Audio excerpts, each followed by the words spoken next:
So we're working on our Williams Flash again, and we're installing these new drop target updated boards. We've got a 3-bank and a 5-bank, and these are reed magnetic switches, so we had to install magnets on the back side of the actual drop target itself. That's the long blue piece here. And then we had to rewire it. So we have jumpers to complete the series in yellow going across to there. I had to use some patch wire here, but I've corrected my mistake. And this is why you get complicated when it gets to things like this. If you look at the wiring chart here, white, gray comes over, and that's your #1 drop target, top drop target, which is that guy right there, right?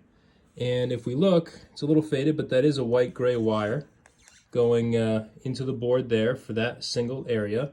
But I accidentally tied in the green-yellow wire all the way to the column reset. So if you look across this chart, the top is the column, the side is the row.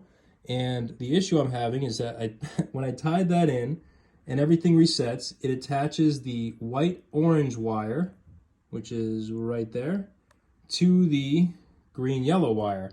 And if we look at our chart here, the green-yellow wire, number 4, you come down, and what I was trying to do was do that top bank, but, I didn't do it correctly, and what I ended up doing was attaching white-orange, that wire I just showed you, to the green-yellow, which if we come across is the eject hole, which would explain why when this drop target bank is fully down, the right side kicker, which you can't really see, but it's up there, will fire each time. And that's because I accidentally tied those in. So what I need to do is pull my hack apart here and attach it into just the top one there, which would then make white-gray into green-yellow. And if we look at the chart, green-yellow, column 4, down to white-gray, that's our #1 top bank. And it would bypass attaching white-orange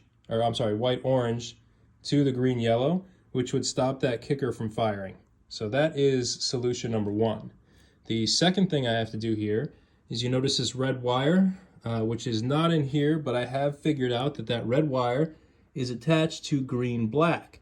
And if we look here in column 5, green-black, which has a lot of the 5-target drop bank stuff, if you look at the 5-bank series, number 37, it's white-green. So we need to attach white-green to green-black, and we can do that by extending that little red wire in there over to the column reset here, and those 2 adjustments should make this 100%. So that's the kind of stuff you look at when you're dealing with switch wiring in a pinball machine.